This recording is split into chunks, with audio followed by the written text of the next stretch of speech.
Hi, welcome to Jojo's Sabah channel. On June 6th, I met with Shari, a history lover who has turned his own home into a museum and a research center dedicated to Borneo's past. He told me his passion of the past comes from the stories his grandparents told him as a kid, but today it isn't about the past. It's about a specific moment in time, June 6, 1976, a day that changed everything in Sabah. Exactly 49 years ago, Sabah's long decline began, a fall from being Malaysia's richest state to one of its poorest. On that very day in 1976, a major historical event took place, and Shari was there. He witnessed it with his own eyes. Today, I'm here to find out, what did Shari see with his own eyes? What really happened on that fateful day?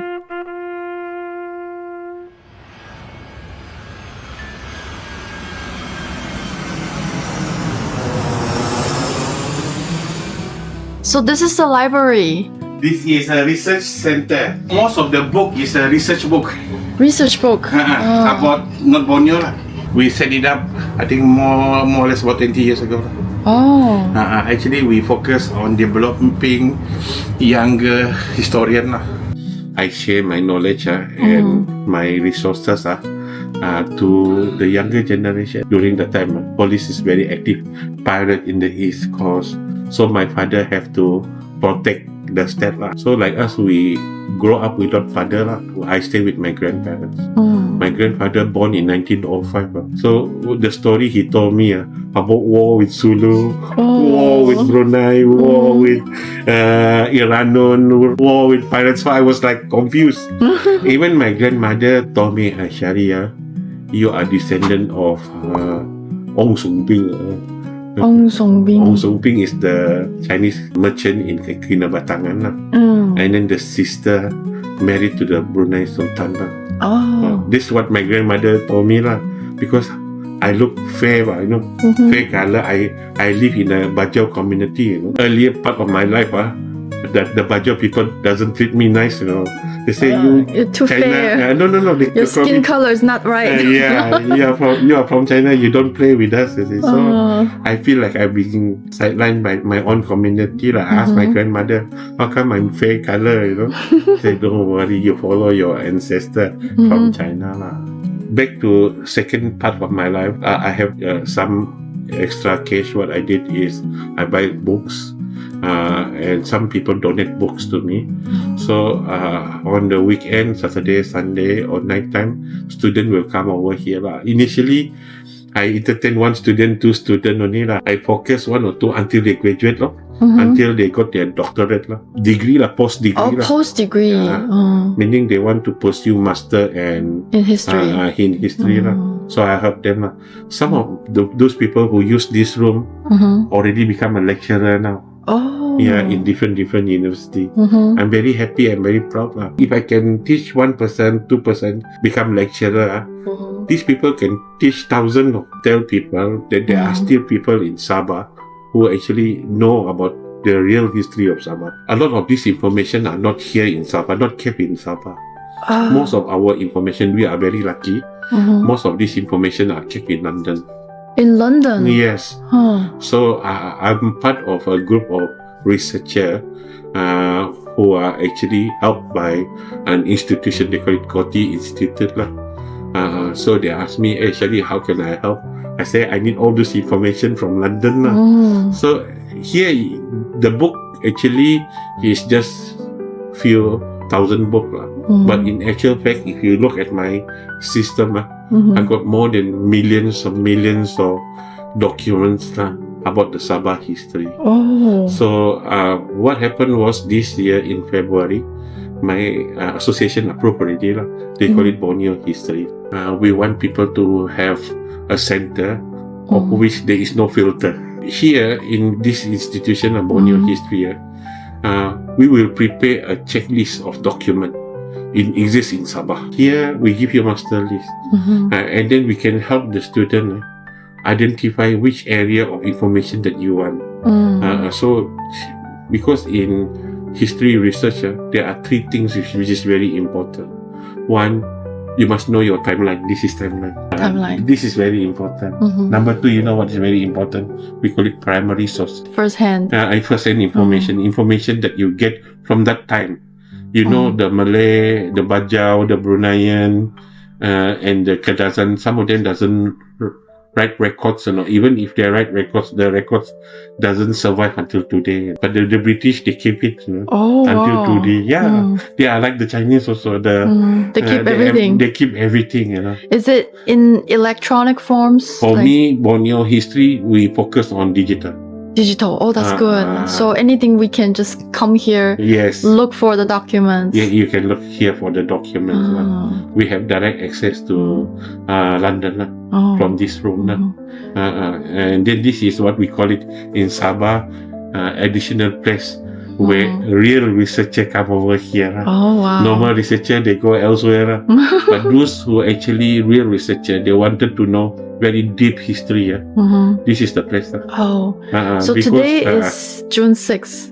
Do you have any documents about the history of today? June 6th today is the aeroplane crash in Sembulan. I was there. In 6th of June 1976, I'm standing there. You're standing there? Yeah, I witnessed the after crash because I was from Sembulan. And then a lot of my cousins run to the place, So I also run to the place. And all of us, all the children run to the place. And then, hey, there's a plane crash. I ran because not of the plane crash. Plane crash is number one. My auntie house, my father's sister house, near to the plane crash. It's right next to the... Yes. Oh, wow. Last time, that area was a residential area. So my auntie house is nearby. So I worry, the plane crash on top my auntie house. So I run quickly. I want to see my auntie safe, not safe, But some of the children, the bigger, taller, I was small last time. I'm like your son, very small. I can show you my picture. I'm a small kid last time, very naughty, small kid. I run very fast.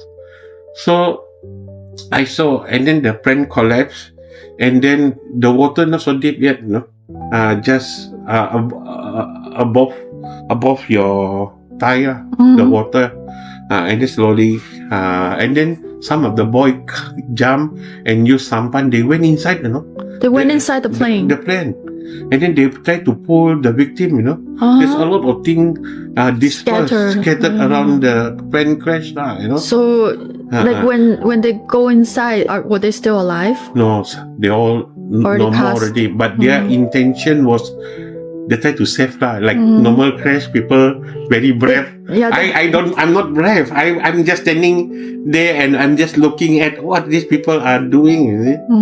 There's a lot of documents scattering around, papers, bag, and whatnot. And then not long after that, the police came. Police force came, and then they cordoned the area. But they cannot cordon my auntie house because my auntie house is just next to. So I can see Do you still remember how bad the plane, like the condition? People like us back then, it was crash.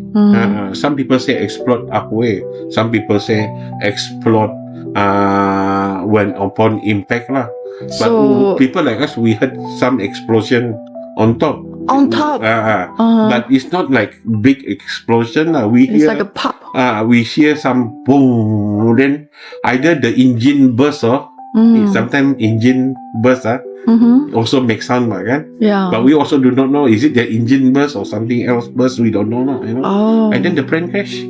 So you personally heard something in the air? Yeah. That's the reason, because we can hear airplane from the ground. We can hear airplane. Sembulan actually, they don't allow tall building because it's a landing zone. So we can hear the plane like that, the sound and then bomb. I think probably the engine burst or something. We do not know. We do not know I mean, we hear some sound So then after that, the plane crash. Did you read the documents of? We are unable to understand when I was only 7 years old. So I don't understand. My number one concern was my auntie house safe. But later I found out the one who died actually very important people of Sabah. Of course, when I grow up, I want to know the incident. So I did a research. then I feel very sad, the people who are actually involved on the incident was our Chief Minister, Tun Wat Stephen, and some of these cabinet members. They are from Labuan, And then what we heard later on, when I did my research, this is when I grew up already, that not long after that incident, they signed the oil agreement, the PDA 74 related to the oil business. And then that's it. And then there is a lot of speculation because not many people can read the document. So it become wild speculation because that information was not shared by the Australian government. The document is actually in Australia. I asked my friend in Australia, his name is David Potter from Brisbane. I asked him, brother, can you help me to get the document? This is a few years back. So he went to extract the document. He sent me a copy of the document. But very sad, I was very happy I can get the document. This was before the final release of the document. But inside the document that he gave me, there are still some documents who are still sealed. Sealed. So some of the documents cannot be viewed by anyone. Yeah. So there are so many coincidences, but of course, when they released the document, I'm among the first one. When I got the document, I sent the document to the daughter, Farida Stephen.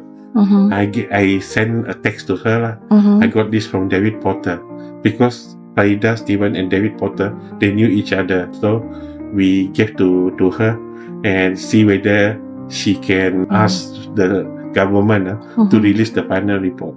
I was there, during a briefing in that during the Daily Express documentary. I was there. Oh yeah. And then I voiced I make a suggestion if the government can ask if Australia government can finally release the final report. They actually did. Then not long after that, it was released. It's a good job by Daily Express. Dato' James Salda. He actually wrote a series of stories about the airplane crash, and he made a documentary. Yes, I saw that by Dato' James Salda, which is it's on the YouTube channel. When we historian and those history enthusiasts read the final report, we still not very happy. Not very happy. Yeah. Why is that? Because the blame was towards the weight of the goods that was put. They blame the airplane. They blame the pilot. They blame the pilot, but somehow they blame the aviation company also. But the fact remain why people disappointed. How coincidentally so many ministers died, during that it's all from Sabah. Single incident, Why you put 6 people there and in one plane, important people in one plane, and then not long after that there is agreement signed that so this is the how to relate people die, and then you sign an agreement. So a lot of people doesn't know what transpired, whether Sabah agree or Sabah doesn't agree, whether Tun Wat Stephen agree or disagree to sign. That is the main question, because why oil is very important. As I told you the story from the very beginning. Oil meaning generation of income. So meaning it can generate income to the state. If you manage it properly, the income can help the people of Sabah in terms of infrastructure development, healthcare, education, electricity, water. And housing, land, transportation, education, and then you need the money, not just for what I mentioned just now. You need the money to have a proper system to help the children education. Like if you go to German, education is free. You have ample surplus of money. You can afford your children, no need to buy books and whatsoever, everything free, everything digital or online, and you can they can study until they graduate, they become educated people. And we need all these smart people to come back to help us to develop the state. You need extra resources to ensure we have a lot of enterprises here in Sabah, meaning a lot of businesses. You bring chip company lah, microchip company lah, battery company, whatever industry you bring to Sabah. So as that the Sabah people can come back here and work here, you can bring a lot of people come back here and so that's why we need the money lah. But money, you need money alone. You need good people to manage the money as well. You don't have that's true. good people to manage. We have good people lah, manage the money. I have to admit, but somehow or other, we need greater transparency also. This is the annual report. You can. The annual report. So here is the annual report, 1956, 1961. So this is leading toward Malaysia. 1962. This is annual report. Before Malaysia was formed. This is 1961.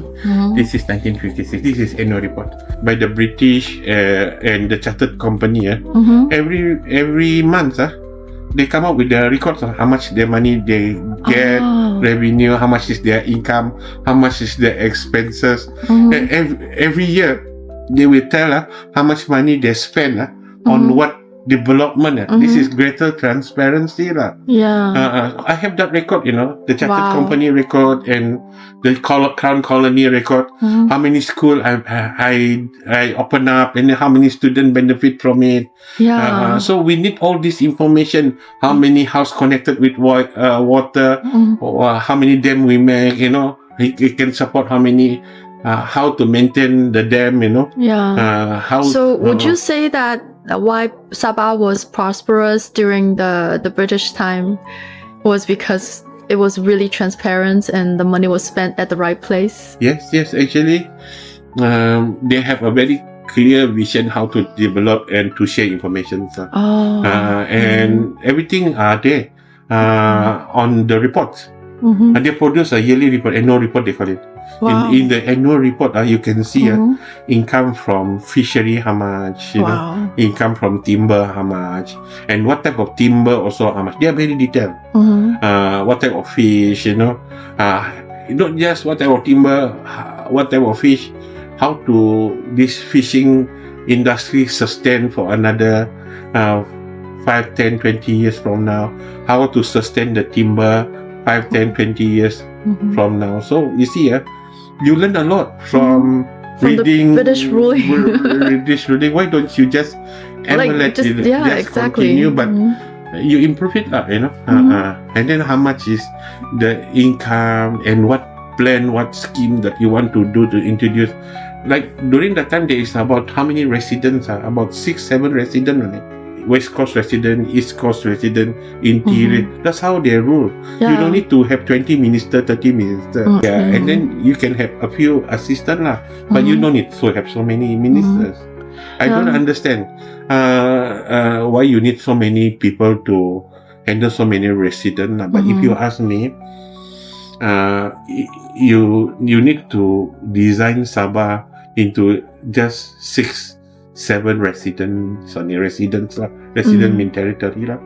And then you nominate one head of one resident, and then let that head of resident manage a few departments. Here so many ministry, so many overlapping ministry. So I don't know. If you want to open a restaurant, 6 different ministries will come and look at your place and sign if it's okay. So let's appoint one resident in one territory lah. I mean that system worked last time. So now you talk about water, then you need to talk about jabatan water department. So somebody blame each other. I know. I saw it on the news. The Sabah UMS, Sabah University. If you ask me, I only blame the interior resident, for example. If this happened in the interior, just ask the interior resident to be responsible. If it's happened in the West Coast, ask the West Coast resident to be responsible. Now they have a live measurement of the water level. All that is an embarrassment.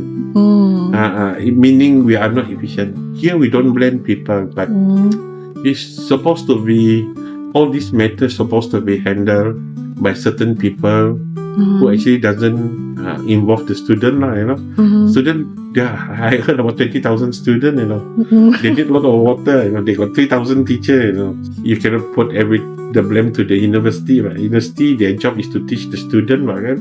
Water is another different matter altogether. This is infrastructure.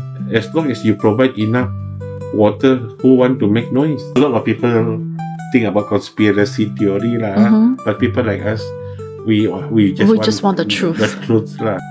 When we get the full report, we feel disappointed, as I told you, because it sounds like technical problem. I mean, you read from every pages, it's all technical problem. But the problem that we are facing, 6 leaders died.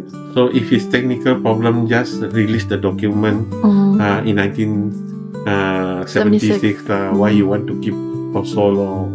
Some of my friends still believe that's not the entire document. There are some other information was not revealed. We never know. 76 come and go, but we learn a very valuable lesson. That how you do not put all the important people in one aircraft. And their passing is in a very crucial moment. Determine our future, Sabah future. So that is something which is very sad to the Sabah people, because you lost the capable leader, and it's not easy to find to replace. Correct. It's a turning point that the Sabah begin the fall from the richest into the poorest. And that one you can look at my family lah. We never get any scholarship. We send all my children using hard-earned money. My children are 8A. 8A in SPM. Wow. My daughter got 5A. None of them can get any scholarship or government assistance. It could be my fault also. But again, the school can actually offer some free education. But I never regret that. That probably my destiny. That probably make me become stronger also. Have to work extra hard, and then tell the children you have to work harder.